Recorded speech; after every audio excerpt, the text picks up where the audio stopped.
adopté. Nous avons un amendement 14 de Monsieur Taugourdeau. Oui, merci Madame la Présidente. C'est un amendement dans le cadre des nouvelles libertés adaptées aux nouvelles technologies. Je propose que l'article 53.11 du Code du travail soit complété par cet alinéa ainsi rédigé. L'État peut autoriser à titre expérimental et pour une durée maximale de 3 ans le service public de l'emploi à délivrer gratuitement un pass électronique individuel appelé pass travail à toute personne en recherche d'emploi. Ce pass permet la gestion par le ou les employeurs des heures travaillées, l'édition du bulletin de paye, la consultation de son compte par le salarié, le virement automatique du salaire par le ou les employeurs sur le compte bancaire du salarié dès le soir même si le temps de travail n'excède pas une journée, l'embauche simultanée du salarié par plusieurs employeurs. Cet amendement confère à l'État un droit à l'expérimentation afin de créer un passe-travail favorisant la simplification de la gestion par l'employeur des heures travaillées par le salarié. Et ce dispositif poursuit plusieurs objectifs. Mettre fin aux contraintes de gestion pesant sur les employeurs, notamment les tout petits employeurs. La gestion des heures travaillées pèse lourd dans le budget des entreprises. Elle suppose l'embauche de professionnels spécialisés dans la gestion des rémunérations, l'édition des bulletins de paie, les opérations bancaires, etc. Afin de simplifier la gestion des heures travaillées, tant pour les employeurs que pour les salariés, et de ce fait relancer l'embauche, cet amendement propose la mise en place d'une carte ou passe-travail qui fonctionnerait comme une carte vitale sur un mode électronique informatisé ou totalement dématérialisé sur une application smartphone. Redéfinir la notion de travail fondée sur le nombre d'heures travaillées productrices de richesse, cette carte électronique permettrait de gérer toutes les transactions concernant les heures travaillées par un salarié et de ce fait créer des millions d'heures non travaillées et non déclarées à ce jour. Ou non déclarées à ce jour. Juste une petite simulation pour comprendre la grandeur d'échelle des richesses perdues pour les Français et pour l'État. 3 millions de chômeurs aujourd'hui qui réussiraient à valoriser 1 heure de travail par jour créeraient plus de 8 milliards de pouvoir d'achat et 8 milliards de cotisations salariales et patronales en l'état actuel du coût du travail. Mais l'article 40 de la Constitution nous interdit de créer une dépense pour l'État en tant que législateur parce qu'on assimile les dépenses que nous votons à du fonctionnement, alors que celle-ci est précisément un investissement avec un fabuleux retour sur investissement. D'ailleurs, Madame la Présidente, j'étais assez surpris que je ne sois pas dans les amendements rejetés par la Commission, parce qu'on me l'a déjà rejeté, celui-là, au titre de l'article 40. Elle permettrait aussi de faire une distinction plus nette entre heures travaillées productrices de richesse et heures travaillées consommatrices de richesse et heures assistées. Participera ainsi à la redéfinition de la notion de travail, en ce sens que la carte favoriserait l'embauche de demandeurs d'emploi, même pour un très petit nombre d'heures de travail. Fonder cette simplification administrative sur la gestion informatisée des données.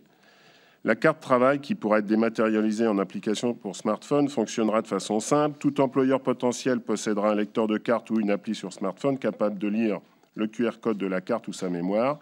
Grâce à une carte nominative et personnelle, chaque salarié pourra pointer avant de travailler, puis une fois le travail accompli, ce pointage constituera un acte de déclaration d'embauche automatisée, un virement automatique du salaire le jour même, si le travail ne dépasse pas la journée, et un envoi le jour même des cotisations salariales et patronales vers tous les organismes publics et privés et concernés. Et en même temps, ça peut contribuer à la déprécarisation d'un nombre de salariés, parce qu'un salarié qui peut se retrouver avec ce système-là à travailler plus de 1600, voire même 2000 heures de travail dans l'année, si ça le chante, il peut au moins apporter cet historique à son banquier. Merci, M. Taugourdeau. Je te rappelle que la défense des amendements est en principe de 2 minutes. On a un petit peu dépassé. Non, mais je le dis, on a un petit peu dépassé, mais voilà, je voulais vous laisser finir. Ouais, c'est pour ça, oui. Donc, juste pour l'article 40, vous dire qu'il n'est pas rentré en action, car c'est à titre expérimental. Voilà, vous savez, c'est le mot magique qui permet de passer les fourches de l'article 40. Voilà. Monsieur le rapporteur, votre avis sur cet amendement 14? À vrai dire, il est défavorable parce que, Monsieur Taugourdeau, vous nous invitez à aller loin dans le futur et ça nécessiterait, je vois tout à fait bien l'idée, hein, mais vraiment de mettre beaucoup de choses en place. Pour que même à titre expérimental, par exemple, s'assurer que chaque salarié dispose d'un smartphone. C'est pas forcément le cas de tout le monde. Hein. Bon, bref, de beaucoup de conditions matérielles pour que cette disposition devienne opérationnelle. On voit bien ce que ça peut dessiner, mais je crois que c'est extrêmement prématuré. Bien, Monsieur Taugourdeau. Oui, je voudrais dire à Monsieur le rapporteur que, effectivement, je vais peut-être loin dans le futur, qui va finir par être dépassé, le futur, parce que depuis 2002, je parle de ça, ça a intéressé plusieurs ministres de l'économie, on n'a jamais mis en place le moyen de mettre ça en place, parce que les technologies le peuvent aujourd'hui, le permettraient. Aujourd'hui, pour 2-3 heures de travail, on n'embauche pas quelqu'un, ou alors on le fait... Je prends l'exemple, si vous-même, vous avez un ami qui a un bar, vous allez l'aider pendant 3 heures. Lui, il est content, il est sympa avec ses clients. Pendant ce temps-là, donc, il y a de la valeur, vous apportez de la valeur ajoutée à l'établissement. C'est valorisé pour personne. Ah oui ?